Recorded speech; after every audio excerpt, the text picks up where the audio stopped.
Վարչապետ Նիկոլ Փաշինյանը տեսակոնֆերանսի ձևաչափով մասնակցել է Եվրոպական խորհրդի նախագահ Անտոնիո Կոշտայի և Եվրոպական հանձնաժողովի նախագահ Ուրսուլա ֆոն դեր Լայենի նախաձեռնությամբ կազմակերպված հեռավար հանդիպմանը, որի ընթացքում տարածաշրջանի մի շարք երկրների ղեկավարներ քննարկել են Մերձավոր Արևելքի շուրջ ստեղծված իրավիճակը և տարածաշրջանային լարվածության նվազեցման հնարավոր ուղիները։ Քննարկման ընթացքում մասնակիցները մտքեր են փոխանակել ստեղծված իրավիճակի և հանգուցալուծման հնարավորությունների շուրջ, կարևորելով դիվանագիտական ջանքերի ակտիվացումը։ Վարչապետ Փաշինյանն իր ելույթում նշել է, որ Հայաստանը մտահոգությամբ է հետևում տարածաշրջանում զարգացող իրադարձություններին, հատկապես հաշվի առնելով, որ իրավիճակում ներգրավված են Հայաստանի համար բարեկամ և գործընկեր մի շարք երկրներ։ Վարչապետը կարևորել է լարվածության նվազեցմանն ու իրավիճակի կայունացմանն ուղղված դիվանագիտական ջանքերը, ընդգծելով ճգնաժամի հնարավորինս շուտ հանգուցալուծման անհրաժեշտությունը։ Նիկոլ Փաշինյանը վերահաստատել է Հայաստանի պատրաստակամությունը աջակցելու խաղաղությանն ու կայունությանը միտված բոլոր կառուցողական նախաձեռնություններին։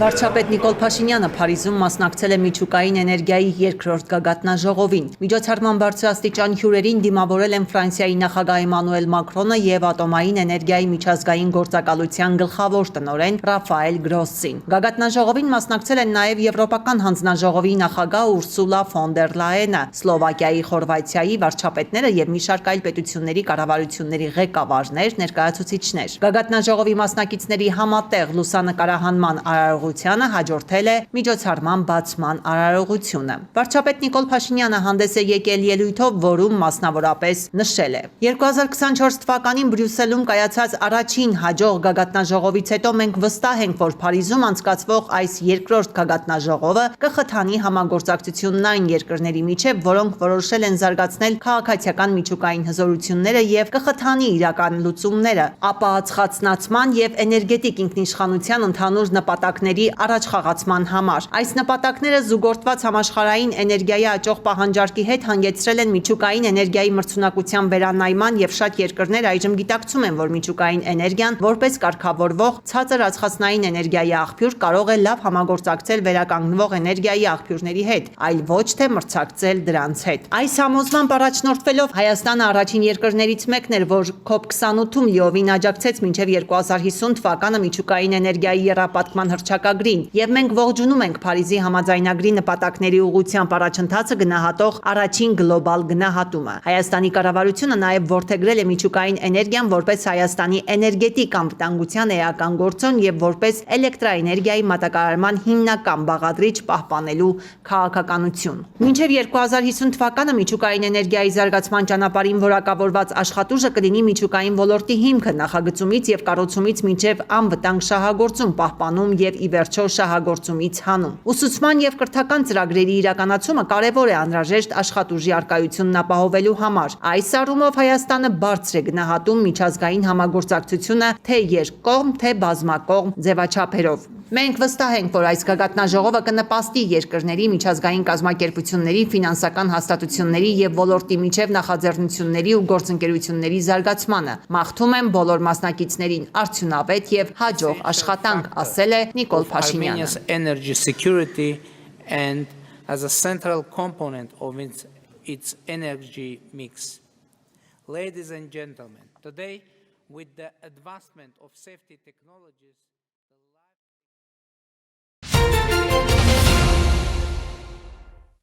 Առավոտյան այսպես է սկսվում փոխգնդապետ Գևորգ Առաքելյանի ծառայողական օրը։ Ավելի քան 25 տարին նա Հայաստանի Հանրապետության զինված ուժերում է։ Դպրոցն ավարտելուց հետո ընտրությունը միանշանակ էր՝ ծառայել հայրենիքին։ Այս իրականացնում ենք տեսակարգությունը, նայում ենք այդ օրվա։ Շարքայինից մինչև սերժանտ, լեյտենանտից մինչև փոխգնդապետ։ Տարիների ընթացքում Գևորգ Առաքելյանը զբաղեցրել է տարբեր պաշտոններ, իսկ այսօր նա բանակային զորամիավորման վառելիքաքսուքային նյութերի ծառայության պետն է։ Իմ կյանքից կեսից ավելին նվիրել եմ ծառայությանը։ 44 տարեկան եմ, որից 25.5 տարին ծառայում եմ զինված ուժերում։ Ամենակարևորը ծառայությունն է եղել իմ կյանքում։ Զինվորականի օրակարգը հստակ է՝ ենթակա զորամասերի ստացված գրությունների ուսումնասիրություն, վերադասի հանձնարարությունների կատարում, պահեստներում վառելիքի որակի ստուգում, ամեն ինչ կանոնակարգված եւ մեծ պատասխանատվությամբ։ Պահեստում իրականացվում է պարտադիր օրվա ընթացքում 2 անգամ, մի անգամ առավոտյան, մի անգամ երեկոյան չափումներ եւ վառելիքի որակի ստուգում ու հատկացում ավտոտեխնիկաներին սահմանված կարգով։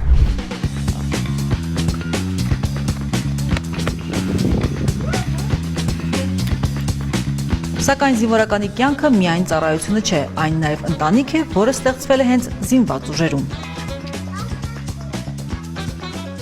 2005 թվականին ծառայության ընթացքում Գևորգ Առաքելյանը հանդիպեց ապագա կնոջը Քրիստինեին։ Կապիտան Արզումանյանը զինված ուժերում է 2004 թվականից։ Ասում է, զինվորական ծառայությունը ճակատագրական եղավ նաև իր համար։ Ուղիղ 21 տարի առաջ հենց բանակում հանդիպեց իր միակ եւ անկրկնելի սիրուն։ Ամուսնուս մեջ գրավեց նպատակասլացությունը, լավ մարդ, լավ սպա, արժանի հայր։ Ինքը ունի շատ մեծ պատասխանատվության զգացում։ Կապ չունի վերաբերմա ծառայությանը, թե վերաբերմա ընտանիքին։ Նույն համակարգում ծառայել ամուսինների խոսքով ոչ թե խոչընդոտ դարձավ, այլ առավելություն։ Բռնում ենք մոտենում ցանկացած հարցին, թեկուզ ընտանեկան միջոցառումներին, եթե չի կարողանում մեկը մասնակցի, մյուսն է մասնակցում։ 4 զավակների ծնողներ են փոխգնդապետ Առաքելյանն ու կապիտան Արզումանյանը, Մելինեն, Գորը եւ 3-ամյա Մաքսն ու Յանան մեծանում են կարգապահության եւ հայրենասիրության մթնոլորտում։ Նույն ոգով դաստիարակում եմ իմ երեխաներին, ոնց որ ես կարգ ու կանոն, պատասխանատվության զգացում, ճշտապահ եւ ժամանակի առումով եւ տված խոստման առումով այն ձև եմ դաստիարակել, որ ասենք իմ տղան պատրաստ 16 տարեկան է, բայց արդեն պատրաստ է ծառայության։ Զինվորական ամուսինները նաև ատեստավորվել են։ Քննություններին փոխգնդապետ Առաքելյանը գերազանց արդյունքներ է գրանցել։ Ենթակա զորամասեր գնալու ընթացքում էլ չեմ դադարել պարապել, եսին վրա աշխատել, թե ֆիզիկական, թե մասնագիտական, թե շարային պատրաստությանս վրա, ինչու չէ նաև կրակային պատրաստությունների ընթացքում միշտ մասնակցել եմ եւ ստացել եմ գերազանց գնահատական, աշխատավարձս ներկայիս տանում եմ 810,000 դրամ։ Ֆիզիկական պատրաստությունը հիմնականում Գևորգի հետ եմ պատրաստվել, ինքը արդեն ատեստավորված, բայց իմ հետ վազում էր կիլոմետր։ Ձեւ հա մեծ նշանակություն է ունեցել, նույնիսկ ներկայ գտնվել իմ ատեստավորման process-ին։ Ճիշտ է, ես մի քիչ զիջել եմ գերազանց, չեմ ատեստավորվել, բայց դե փառք Աստծո, ես գոհ եմ։ 2 տասնամյակ համազգեստով, նույն հավատով եւ նույն պատասխանատվությամբ Առաքելյանների ընտանիքում եսը վաղուց դարձել է մենք։ Նրանք ծառայում են հանուն մեկ նպատակի՝ Հայաստանի Հանրապետության խաղաղ եւ բարեկեցիկ ապագայի համար։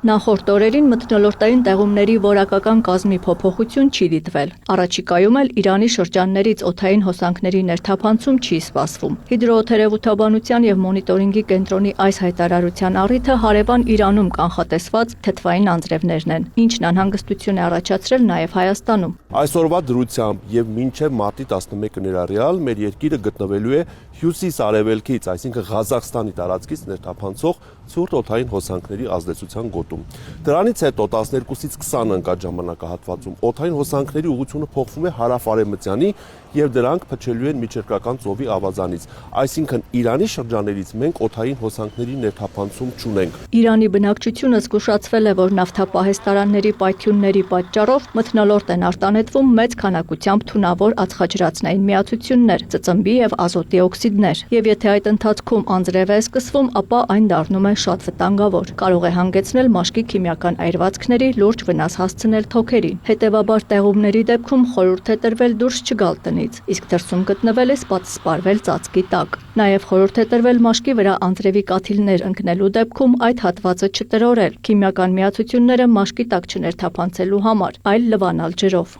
Գագիկ Սուրենյանն ասում է, Իրանի շրջաններից մեր հանրապետություն տեղումնաբեր ցիկլոններ ներթափանցում են շատ հազվադեպ, մի քանի տարին մեկ անգամ։ Իսկ եթե այնուամենայնիվ այդ հազվադեպը հենց այս անգամ լինի, որքանով է հավանական, որ օդում եղած թունավոր նյութերը նույնպես հասնեն մեր երկիր, թե հնարավոր է ճանապարհին չզոքանա։ Եթե լինի նման երևույթ, այդ պահի դրությամբ կկատարվի process-ի գնահատում, որքան է հավանականությունը, որ այդ օդային հոսանքները կտեղափոխվեն Հայաստանի տարածք եւ ինչ աղտոտվածությամբ օդ կտեղափոխվի Հայաստանի տարածք։ Այսօրվա դրությամբ նման process մենք չունենք եւ առաջիկայի համար որևէ գնահատական տալ, որ ունենանք ինչպիսի օդային զանգվածների, ինչպիսի աղտոտվածության ներթափանցում մենք ունենանք Հայաստան,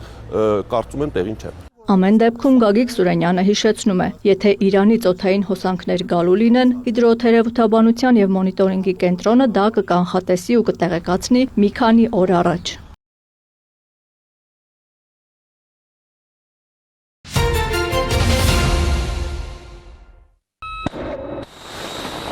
Իրանում պատերազմը շուտով կարող է ավարտվել, հաղթանակը մոտ է, հայտարարել է Դոնալդ Թրամփը, հավելելով, որ Իսլամական Հանրապետության ռազմական պաշարները սպառվում են։ Մենք կարճ շրջագայություն նախաձեռնեցինք, քանի որ պետք էր ազատվել չարիքից, եւ կտեսնեք, որ շրջագայությունը շատ կարճ կլինի։ Մենք արդեն շատ առումներով հաղթել ենք, բայց դա դեռ բավական չէ։ Վճռական ենք հասնելու հաղթանակի մեկ ընդմիշտ։ Նրանց հրթիռների մեծ մասը անօդաչու թռչող սարքերը չեզոքացվել են, հարվածել ենք նաեւ դրանց արտադրամասերին։ Պատերազմը շուտով կավարտվի, բայց ոչ այս շաբաթ։ Մամուլի ասուլիսում Դոնալդ Թրամփը շեշտել է, որ Իրանը զրկվել է նաև երկրի ղեկավարությունից, իսկ նորանշանակ հոգևոր առաջնորդ Մոջթաբա Խամենեիի մասին նրա խոսքով ոչ ոք չի լսել։ Նրա ընտրությունն ինձ հիասթափեցրեց, դա կարող է շատ ավելի լուրջ խնդիրներ առաջացնել Իրանի համար, հավելել է Թրամփը։ ԱՄՆ նախագահը լրագրողի հարցին ի պատասխան կրկնել է, հիմա էլ ցանկանում է օգնել իրանցի ժողովրդին, սակայն Սպիտակ տան ղեկավարի ձևակերպմամբ նրանք ագրեսիվ պահվածք են դրսևորել։ Դոնալդ Թրամփի խոսքով ռազմական գործողությունների ընթացքում հարվածել են իրանական հազարավոր թիրախների, սակայն որոշները դեռ թողնում են հետագայի համար։ Ի պատասխան Իսլամական հեղափոխության պահապանների կորպուսը հայտարարել է, իրանական կողմը կորոշի, երբ պետք է ավարտվի պատերազմը։ Արտգործնախարար Աբբաս Արաղչին էլ նախազգուշացրել է, շարունակելու են հրթիռային հարվածներն այնքան, որքան անհրաժեշտ է։ ԱՄՆ-ի հետ բանակցությունները այլևս օրակարգում չեն, մենք ամերիկացիների հետ շփվելու դառը փորձ ունենք։ ԱՄՆ-ն եւ Իսրայելը չկարողացան հասնել Իրանում ռեժիմի փոփոխության պատերազմի առաջին օրերին, այժմ նրանց գործողությունները աննպատակ են։ Միևնույն ժամանակ ԱԳՆ-ից անվանել են հնարավոր հրադադարի պայմանները։ Հրադադարի առաջին պայմանը հետագա հարձակումների դադարեցումն է։ Մի քանի երկիր, այդ թվում Չինաստանը, Ռուսաստանը եւ Ֆրանսիան, հրադադարի հարցով կապ են հաստատել Թեհրանի հետ, սակայն Իրանը չի գնա այնպիսի հրադադարի, որը օրինակ 6 ամիս անց կխախտվի։ Դիվանագիտական լարվածությանը զուգահեռ շարունակվում են փոխադարձ հարվածները, թիրախավորվել են նաև Սաուդյան Արաբիան, Բահրեյնը, Արաբական Միացյալ Էմիրությունները, Իրաքյան Քուրդիստանը, Լիբանանում եւս ակտիվ ռազմական գործողություններ են։ Մարտի 9-ին Թուրքիայի ուղղությամբ հրթիռային արդեն երկրորդ արձակման հարցը հեռախոսազրույցում քննարկել են Իրանի եւ Թուրքիայի նախագահները։ Ռեջեփ Էրդողանը հայտարարել է, Անկարան անօրինական է համարում Իրանի դեմ ռազմական գործողությունները, սակայն դատապարտում է նաև Թեհրանի հարվածները տարածաշրջանի երկրներին։ Թուրքիայի օդային տարածքի խախտումն էլ երբեք չի կարող արդարացվել։ Անկարան ինքնապաշտպանական միջոցներ կձեռնարկի, հավելել է Էրդողանը։ Մասուդ Փեզեշքյանը վստահեցրել է, որ Թուրքիայի օդային տարածք ներխուժած հրթիռներն Իրանից չեն արձակվել։ Խոստացել է, որ իրանական կողմը հետաքննություն կանցկացնի։ Էրդողանն իր հերթին պատրաստակամություն է հայտնել օգնելու դեէսկալացիայի գործում։ Նաև թուրքական կողմը հայտարարել է երկրի արևելքում հակաօդային պաշտպանությունն ուժեղացնելու մասին։ Չնայած Նախիջևանի թիրախավորումից հետո Բաքու Թեհրան լարվածությանը Ադրբեջանի նախագահն էլ հանձնարարել է Իրան մարդասիրական օգնություն ուղարկել, հիմնականում սննդամթերք եւ բժշկական պարագաներ։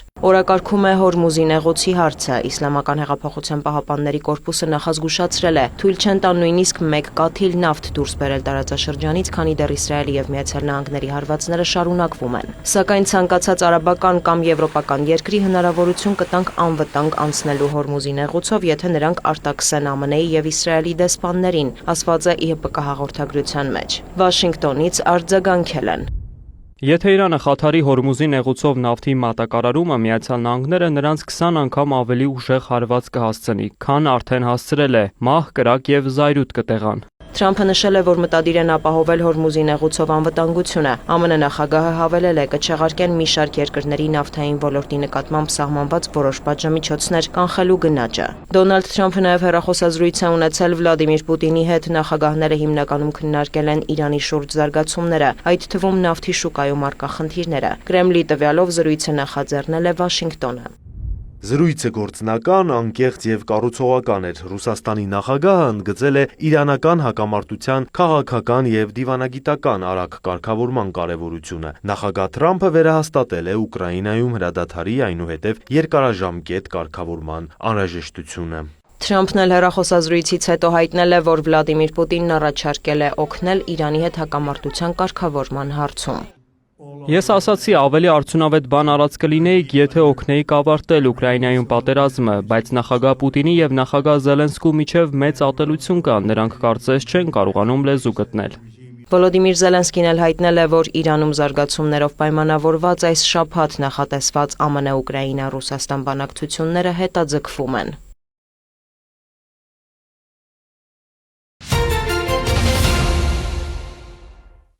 Կանանց միամսյակը եւս մեկ առիթ է արժևորելու գեղեցիկ սեռի ներկայացուցիչների դերը նախընտրած մասնագիտության զարգացման գործում։ Կապանի համայնքապետարանի ենթակայության հաստատությունների կին աշխատակիցները նույնպես անմասն չմնացին ավանդույթ դարձած հաճելի պարգևատրումներից։ Ամբողջ տարվա ընթացքում 365 օր անընդհատ մենք ձեզ սիրում ենք եւ գնահատում ենք։ Նվիրումի, աշխատասիրության եւ մասնագիտական ներդրման համար տրված բարձր գնահատականը դարձավ այս նախաձեռնության հիմնական ուղերձը։ Կապան համայնքի մի շարք հաստատությունների կանանց շնորհվել է շնորհակալագրեր եւ պատվոգրեր նրանց մասնագիտական բարձր պատասխանության եւ կատարած աշխատանքի համար եւ ընտրվել են հիմնականում երկարամյա եւ իրենց մասնագիտական աշխատանքում մեծ ներդրում ունեցած այն աշխատանքիցները, որոնք այսօր պարգևատրվեց։ Կանանց միջազգային օրվա կապակցությամբ մաղթում եմ կանանց ամուր առողջություն, երջանկություն եւ վառ հիշողություններով լի օրեր։ Պարգևատրված կանայք սեր ու հարգանք են վայելում ոչ միայն գործընկերների, այլև հասարակության շրջանում։ Այս կերպ արժանանալով ղեկավարության եւ համայնքի բնակիչների երախտագիտությանը։ Մասնագետները նշում են գնահատված լինելը, ինչ խոսք ավելի է պարտավորեցնում։ Նախ ուզում եմ շնորհավորել կանանց միամսյակի կապակցությամբ։ Ցանկանում եմ Կովկասցու առողջություն եւ ամենակարևորը լինեն այսպես ժերաջան, ինչպես մեղուն է։ Ավետից օգտեմ, շնորհավորեմ բոլոր կանանց միջազգային օրվա արդիվ, ցանկանամ կանացի երջանկություն եւ ամենայն բարիք։ Բոլորին կցանկանամ շնորհավորել մարտի 8-ի կապակցությամբ, թող բոլոր լինեն առողջ, երջանիկ, ուրախ, բախտավոր։ Միջոցառումը եւս մեկ անգամ ընդգծեց կնոջ կարևոր դերն ու ակտիվ մասնակցությունը համայնքի կյանքի զարգացման գործում, արժևորելով նրանց ներդրումը, պատասխանատվությունն ու հետևողական աշխատանքը։ Անի Գրիգորյան, Տիգրան Թումանյան, Սյունիք լուրեր։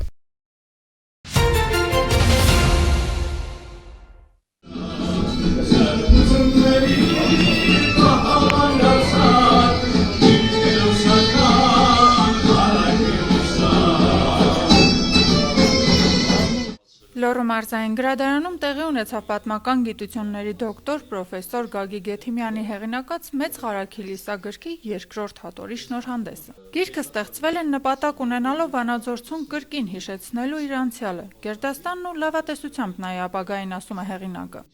Գաղափարը դեռևս միգուցե ուսանող տարիներից է առաջացել, հարազատ քաղաքի մասին, այսպես ասենք, ամբողջական ակադեմիական որևէ աշխատություն չկար եւ իհարկե ցանկությունը կար անցյալը չկորցնել, ունենալ այն նորից նայել, մեկնաբանել եւ ինչ-որ բան թողնել սերունդներին։ Այն հիմնական խնդիրը դա էր։ Մեծ Ղարաքիլիսա գրքի առաջին հատորը վերաբերվում էր վաղ շրջանից մինչև 1900 թվականը։ Երկրորդ հատորը 1900-ից 1925 թվականներն են ընդգրկում։ Գիրքը ամփոփում է այդ շրջանի պատմաքաղաքական զարգացումները, ներկայացնում է տեղի բնակչության առօրյան, հերոսական դիմադրություններն ու կյանքի պատմությունները։ Դա մի ժամանակաշրջան է, անկեղծ ասած, որ շատ բարդ է։ Բավականին շատ խնդիրներ են իրար միախառնվում։ Եվ հեղափոխություններ են, ցեղասպանությունը, գիտեք, ասենք թե թուրքական բռնակալությունն, այդ բոլորը պետք է փորձենք ինչ-որ կերպ միատեղել Ենթադրում եմ, որ ինչ որ ձևով հաջողվել է այդ հարցերն անդրադառնալը։ Դրան գումարած, ասենք, գյուղական աշխատանքները, գյուղատնտեսություն, արդյունաբերության նոր ծիլերը, գումարած մտավորականություն, հարցերի շրջանակը բավական մեծ ընդարձակ է, որ փորձում ենք գիրքը դարձնել, կարծեք թե մի հայելի Արաքլիսայի մինչև 1925 թվականի պատմության վերաբերյալ։ Այս աշխատությունը Վանաձոր համայնքի ինչու չէ, բոլոր հայերի համար բացառիկ կարևորություն ունի, քանի որ այն խորագիտական ուսումնասիրություն է կատարել Ղարաքիլիսայի պատմության, մշակույթի, մարտական ու սոցիալական իրադարձությունների շուրջ եւ փաստագրել դրանք։ Գիրքը բնականաբար սպասված էր եւ դա արդեն նշանակում է գրքի կարևորության մասին, որովհետեւ ես որպես եւ պատմաբան ներկայացնեմ եւ որպես քաղաքային իշխանության ներկայացուցիչ, որ գայթակղությանը չեմ դիմանում, որ այն իմաստով, որ այս գիրքը ես տեսնում եմ նաև Վանաձորի հանրահռչակման տեսակետից, որովհետև այս քաղաքը, որ ունի հարուստ մշակույթ, հարուստ անցյալ ու պատմություն, արժեր, որ վավերագրվեր, գիտական մակարդակի հասցվեր, որպեսզի հասկանան, որտեղից է սկսել Ղարաքլիսան, ինչ ճանապարհ է անցել Կիրովականը եւ Վանաձորը ուր է գնում։ Սա հետաքրքիր ժառանգական շղթա է։ Հեղինակը նպատակ ունի լույս ընծայել նաև երրորդ հատորը, որը կներառի 1925-ից մինչև 1991 թվականները։ Աշխատանքներն արդեն սկսված են տարբեր աղբյուրներից, Վանաձորում վաղ շրջանում լույս տեսած մամուլ, տեղական արխիվային նյութեր, թանգարաններ, մշակույթի օջախներ եւ այլն, ձեռք են բերվում անհրաժեշտ տեղեկությունները արդյունաբերության, մշակույթի, սպորտի ու այլ ոլորտների վերաբերյալ։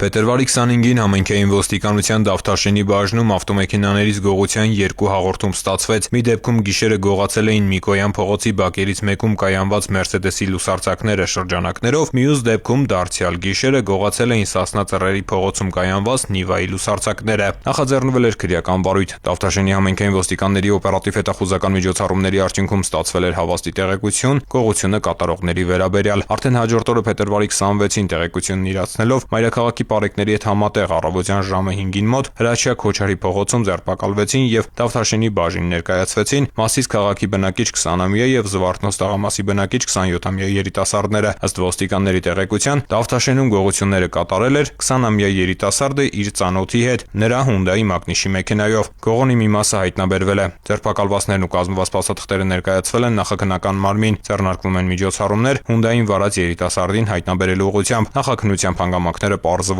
են։ Ծանուցում հանցագործության համար մեղադրվողը համարվում է անմեղ, քանի դեռ նրա մեղավորությունն ապացուցված չէ քրեական դատավարության օրենսգրքով սահմանված կարգով, դատարանի օրինական ուժի մեջ մտած դատավճռով։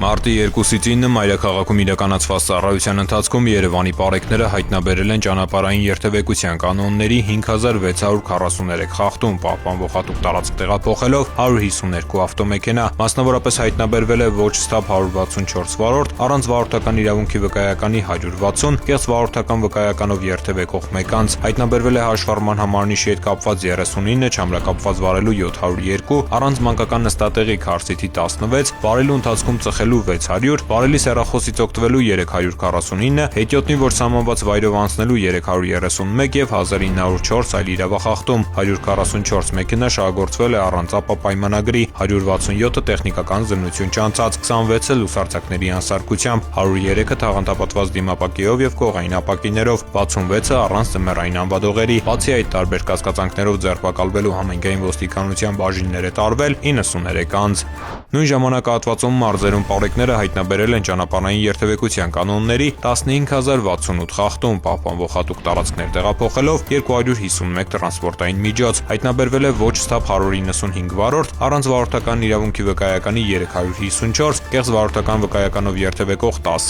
անձ, հայտնաբերվել է նաև հաշվառման համարնիշի հետ կապված 103, չամրակապված վարելու 3667, առանց մանկական նստատեղի քարսիթի 193, վարելու ընթացքում ծխելու 518, վարելի սեռախոսից օգտվելու 635, հետիոտնի, որ սահմանված վայրով անցնելու 95, արագության գերազանցման 2083 եւ 4896 այլ իրավախախտում, 378 ավտոմեքենա շահագործվել է առանց ապա պայմանագրի, 975-ը տեխնիկական զննություն չանցած, 605-ը լուսարձակների անսարկությամբ, այդ թվում 19 բեռնատար, 131-ը թաղանթապատված դիմապակիով եւ կողային ապակիներով, 291-ը առանց ձմեռային անվադողերի, 17 վարորդ տուգանվել է վարելիս նվագարկչի ստանդարտին չհամապատասխանող լրացուցիչ ուժեղացուցիչներ օգտագործելու համար, բացի այդ տարբեր կասկածանքներով ձերբակալվել ու համայնքային ոստիկանության տարածքային բաժիններ է տարվել 73 անձ։ Ոստիկանության ծառայողների ֆիզիկական պատրաստվածությունը ոչ միայն պարտադիր պահանջ է, այլև մասնագիտական մշակույթի անբաժանելի մաս, քաղաքացիների անվտանգության երաշխավորման կարևոր բաղադրիչ։ Ոստիկանության բարեփոխումների շրջանակում շատ կարևոր բաղադրիչ է համարվում նաև ֆիզիկական պատրաստվածությունը եւ պարբերական վերապատրաստումները իրավախախտումների եւ հանցագործություններին հակազդելու իմաստով։ Ֆիզիկական պատրաստվածությունը կարևոր է ոչ միայն առողջ ապրելակերպի, այլև ծառայողական պարտականությունների արդյունավետ կատարման տեսանկյունից։ Պետք է նշեմ, որ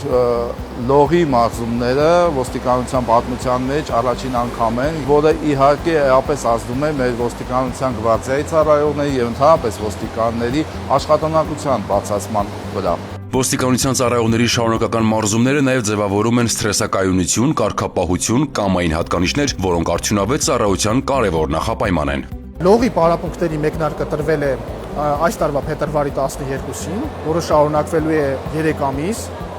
Ոստիկանների յուրաքանչյուրը մասնակցում է լողի պարապմունքներին շաբաթական 2 անգամ։ Սա նորամուծություն էր ոստիկանության համակարգի համար։ Ոստիկաններն բավականին մեծ ոգևորվածությամբ մասնակցում են այս պարապմունքներին։ Մարզումները միայն ֆիզիկապես կոփվելու մասին չեն, այլ նաև դժվարություններին դիմակայելու, արագ արձագանքելու կարողության, ինչն է թույլ է տալիս ոստիկանության ծառայողներին արդյունավետ իրականացնել գործառութային պարտականությունները, պահպանել անձնական ու հանրային անվտանգությունը։